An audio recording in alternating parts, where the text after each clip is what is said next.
weather outside is perfect. It's a golden fall day, and I can't miss this chance to hop on the Kawasaki and go for a ride to a beach and just sit and peruse and think. So join me on this short, beautiful motorcycle ride to a beach, and on the way I'll briefly discuss how my thoughts these days have percolated down to the sorts of bikes that I find myself attracted to now, and why. There are many reasons I love to ride a motorcycle, but one of them, as I've indicated before, is the fact that it gives you time to think, time away from this connected society. I'm not a big Tom Petty and the Heartbreakers fan, but he did have that song, Quit Jamming, about information overload and how we're constantly served and bombarded with information, opinions, adverts, myriads of distractions designed to get your attention.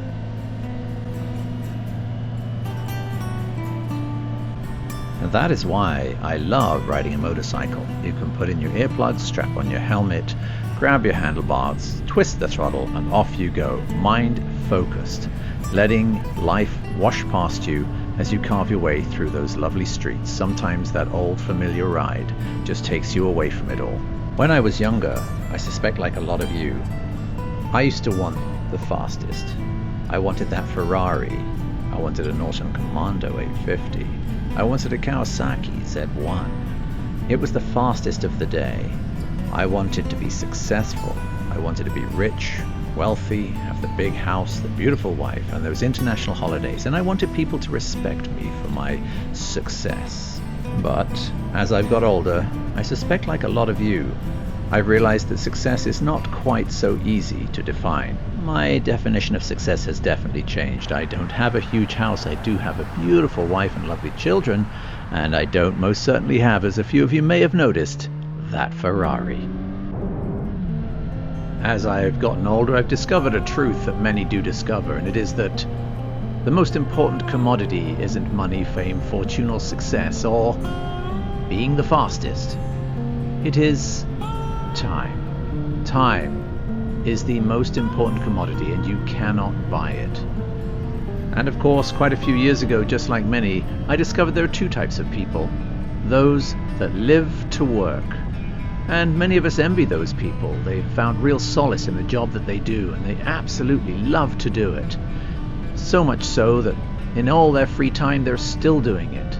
Sometimes that can be a detriment to their family life, but nevertheless, it's what they love to do, and that they're doing it a lot of the time. Me though, I suggest, like perhaps a lot of us, I was always work to live. I valued my time outside of work. Time was that commodity, as I've said, that was very, very important to me, and getting more and more important as the years slip by. And this has shaped my taste in motorcycles. And yes, I'm sitting astride a Kawasaki Z900RS, a modern-day replica of my childhood longing of a Kawasaki Z1B. But it's not because it's the fastest bike. It's nowhere near it. With a scant 100 and a bit horsepower, it falls well short of the truly fast bikes, the Ducati V4S or the Kawasaki H2R. I don't value this bike for its speed, although that is nice. I value it for its smooth engine, the nostalgic feeling it gives me when I ride it, and the wonderful manners it exhibits. And of course, to me, it's what a motorcycle exemplifies, a thing of beauty. It still looks like a motorcycle to me.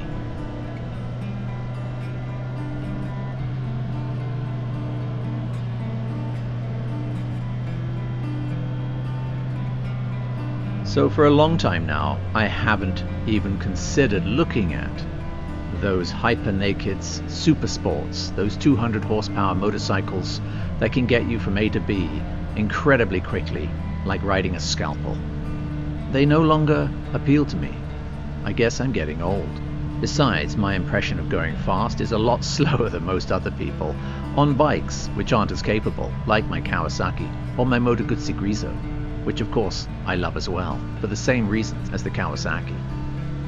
So when I find myself considering motorcycles these days, it isn't with an eye towards something that is super fast, finely honed, and ultra capable.